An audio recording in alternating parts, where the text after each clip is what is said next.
things. Triangles represent two things. They can, if it's looked at this way, it could represent, this could be water and these could be islands. So as you're out in the sea, everything's within the context of the sea. When you're in the sea, you see islands, they look like little triangles. And most islands were volcanoes and they just erupted over and over. If you ever see a crocodile in the water, and what do you see? You see the backs of the crocodile and these little ridges that look like little islands. And the crocodile is looked at as our ninuno, our ancestors. And there's a book, the Babaylan book that's over there. There's a book that Lenny Strobel wrote. There's a book called Rebirth, from the coconut's belly, because the Spanish would throw the Babaylans, who were mainly women and two-spirit, fed them to the crocodiles because they saw them as pagan and evil, a threat to the Christianity. And so these represent that. These open triangles represent the teeth of the crocodile and represent either ferocity or protection. And so the way that this is positioned, if you see on the leg, is going forward. So as you're moving towards life, that represents, the protection.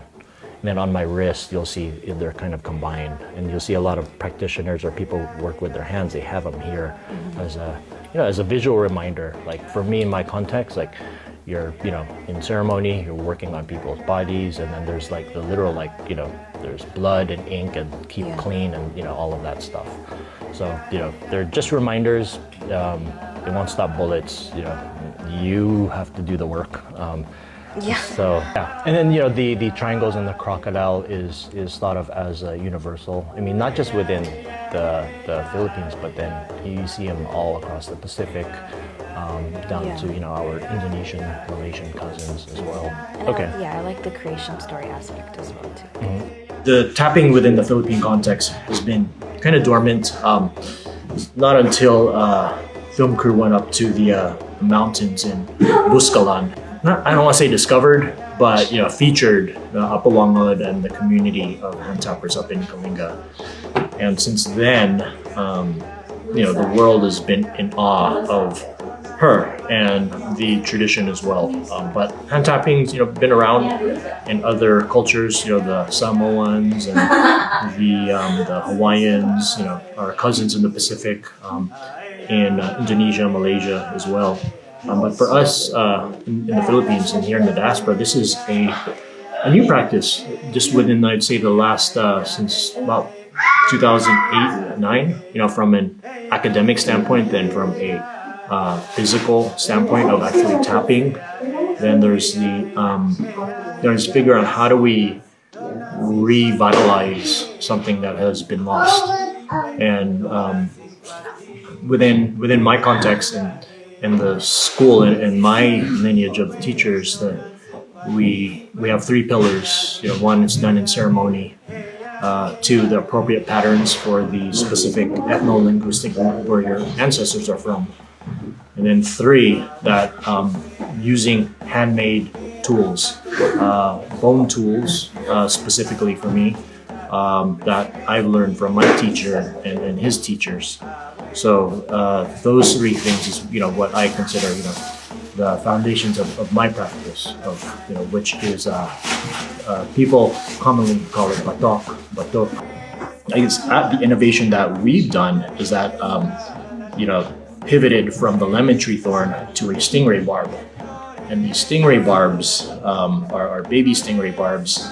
And there's a saying that these stingray barbs were used, like the tail of the stingray barb with the end still attached to it, were used as a weapon to fight or kill aswangs, which are the vampires of the Philippines. And so it's interesting to kind of use that tool within the context of those stories. But it is natural, and while it wasn't used traditionally, we're creating a new tradition.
jamming with you guys with the bell. I know. Should we see?